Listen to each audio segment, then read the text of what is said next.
900 سال قبل مسیح سلطنت بنی اسرائیل دو حصوں میں تقسیم ہوئی۔ ایک حصہ یہودیہ کہلانے لگا اور بیت المقدس اس کا دارالحکومت بنا، جبکہ دوسرے حصے کا نام اسرائیل رکھا گیا اور اسرائیل کا دارالحکومت سامرا قرار پایا، جسے آج کل نابلس کہا جاتا ہے۔ اسرائیل کا جو حکمران تھا اس کا نام اخیاب تھا۔ بنی اسرائیل ایک خدا کو مانتے تھے اور حضرت موسیٰ علیہ السلام کی تعلیمات پر عمل پیرا تھے، اور ان کا بادشاہ اخیاب بھی ایک نیک دل بادشاہ تھا۔ اس دور میں فینشیا کی شہزادی کی خوبصورتی کی بہت دھوم تھی۔ ہر ملک کے شہزادے اور بادشاہ اس سے شادی کے خواہاں تھے۔ فینشیا اسرائیل کے شمال میں واقع ایک خوبصورت شہر تھا۔ اسرائیل کا بادشاہ اخیاب بھی فینشیا کی شہزادی ایزابیل سے شادی کا خواہش مند بن گیا، اور ایزابیل اس شرط پر اخیاب کی دلہن بن کے اسرائیل آ گئی کہ محل کے قریب میرے لیے ایک بہت بڑا بت خانہ بنایا جائے گا۔ چنانچہ یہاں سے ایک بار پھر بنی اسرائیلیوں میں بت پرستی کا آغاز ہوا۔ شادی کے بعد شہزادی ایزابیل نے اپنے ملک کا مشہور بت بال کو اپنے محل کے قریب نصب کروا دیا، اور ساتھ ہی ایک بہت بڑی قربان گاہ بھی تعمیر کروا دی۔ روایات میں آتا ہے کہ یہ وہی مشہور بت تھا جس کی شام اور یمن والے سینکڑوں سالوں سے پوجا کر رہے تھے۔ بال بت ایک مشہور دیوتا مانا جاتا تھا۔ وہ خالص سونے کا بنا ہوا تھا، اور اس بت کا قد 21 گز اور 4 منہ تھے۔ ہر منہ پر ہیرے جواہرات سے بنا ایک تاج تھا۔ ملکہ ایزابیل نے 400 افراد کو اس کی دیکھ بھال کے لیے مندر میں مامور کر دیا۔ ملکہ ایزابیل نے اپنے ملک سے 200 جھوٹے نبیوں کو بھی بلا لیا، جنہوں نے اسرائیل کے بادشاہ اخیاب اور اس کی رعایا میں اس بال بت کی عبادت کے لیے تبلیغ کی، اور آہستہ آہستہ سارا ملک ہی بال بت کی پوجا کرنے میں لگ گیا۔ بادشاہ تو ویسے ہی سارا کنٹرول اپنی خوبصورت ملکہ ایزابیل کو دے چکا تھا۔ اس حد تک مشرکانہ عقائد پھیل گئے کہ اسرائیلیوں نے ان 200 پجاریوں کو اپنا نبی مان لیا، اور دل جان سے بال بت کی پوجا کرنے لگے، اور اس سے متصل قربان گاہ میں ہر روز قربانی کی جانے لگی، اور ہر مہینے نئے چاند کی رات ایک خوبصورت لڑکی کو بھی قربان کیا جاتا، اور اس کا خون بال بت پر وار کر پجاریوں کے سروں پر لگا دیا جاتا۔ اس کے بعد وہ اپنی قوم کی بیٹیوں کے لیے دعا کرتے۔ یہ بات اتنی عام ہو گئی کہ لڑکیوں نے اپنے بال تک بنانا چھوڑ دیے، کہیں انہیں خوبصورت سمجھ کر بال بت کی نظر نہ کر دیا جائے۔ بس پھر اللہ پاک نے ان لوگوں کو دی ہوئی ڈھیل ختم کی، اور اپنے پیارے پیغمبر حضرت الیاس علیہ السلام کو ان کی طرف مابعوث فرما دیا۔ بت پرستی اور کفر و شرک میں غرق اس قوم کو راہ راست پر لانے کے لیے حضرت الیاس علیہ السلام نے تبلیغ شروع کر دی۔ تاریخی روایات میں حضرت الیاس کا شجرہ نسب حضرت ہارون علیہ السلام سے جا ملتا ہے۔ آپ شہر جلاد میں پیدا ہوئے۔ انجیل میں آپ کو ایلیہ نبی کے نام سے پکارا گیا ہے۔ تفسیر ابن کثیر کے مطابق آپ کا حسب نامہ کچھ یوں ہے: الیاس علیہ السلام بن یاسین بن فخاس بن یازاز بن ہارون علیہ السلام۔ حضرت الیاس کا دور حضرت حزقیل علیہ السلام کے بعد اور حضرت یسع علیہ السلام سے پہلے کا ہے۔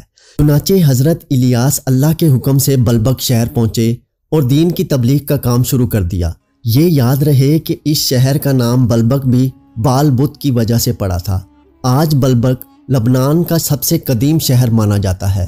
آج بھی وہاں پر کھنڈرات اس بستی کی تباہی کا منہ بولتا ثبوت ہے۔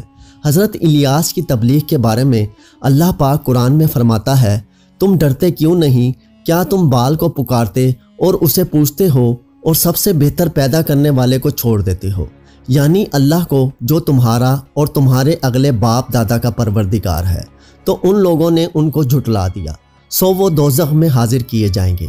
ہاں، اللہ کے خاص بندے مبتلا عذاب نہیں ہوں گے۔ اور ہم نے بعد کے لوگوں میں الیاس کا ذکر باقی رکھا۔ الیاس علیہ السلام پر سلام ہو۔ بلا شبہ ہم نیکوکاروں کو ایسا ہی بدلہ دیتے ہیں، بے شک وہ ہمارے مومن بندوں میں سے تھے۔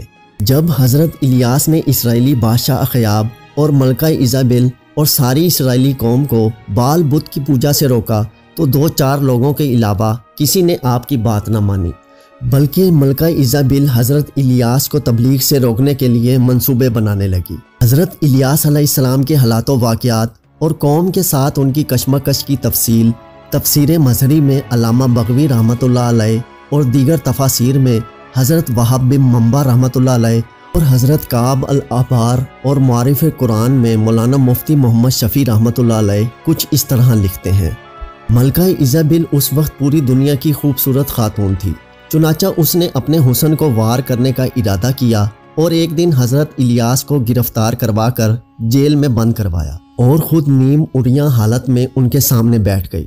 ملکہ ایزابل ایک خاص قسم کا پرفیوم بھی استعمال کرتی تھی کہ جب بھی وہ کسی مرد کے سامنے جاتی تو اس پرفیوم سے وہ اپنی ذہنی حالت کھو بیٹھتا تھا اور پاگلوں کی طرح ایزابل کے جسم کے گرد گھومنے لگتا۔ لیکن اللہ کے پیغمبر حضرت الیاس پر نہ تو اس پرفیوم کا کوئی اثر ہوا اور نہ ہی ایزابل کا حسن کام آیا، بلکہ حضرت الیاس نے ایزابل کو نظر اٹھا کر دیکھا تک بھی نہ تھا۔ بس وہاں بھی کہتے رہے کہ تمہارے 200 نبی جھوٹے ہیں اور میں اللہ کا نبی ہوں اور تمہیں بھی ایک خدا کی عبادت کی تبلیغ کرتا ہوں۔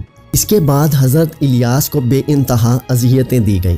قید سے رہا ہونے کے بعد آپ کو پریشان کیا جاتا رہا اور جب آپ کو قتل کرنے کا منصوبہ بنایا گیا تو آپ علیہ السلام نے اللہ کے حکم سے ابتدا غار میں پناہ لی اور اللہ پاک سے یوں دعا کی: اے میرے معبود، اسرائیل پر شدید قحط نازل فرما کہ یہ لوگ میرے پاس بارش کے لیے بھاگے ہوئے آئیں۔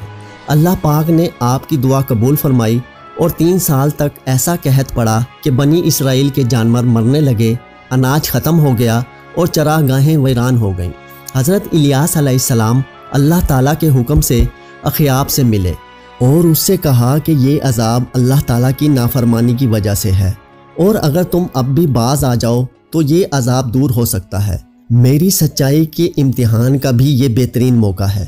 تم کہتے ہو کہ اسرائیل میں تمہارے معبود بال کے 200 نبی ہیں، تم ایک دن ان سب کو میرے سامنے جمع کر لو، وہ بال کے نام پر قربانی پیش کریں اور میں اللہ کے نام پر قربانی کروں گا۔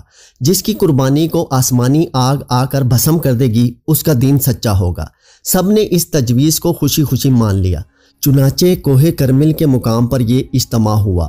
بال کے جھوٹے نبیوں نے اپنی قربانی پیش کی اور صبح سے دوپہر تک بال سے التجائیں کرتے رہے مگر کوئی جواب نہ آیا۔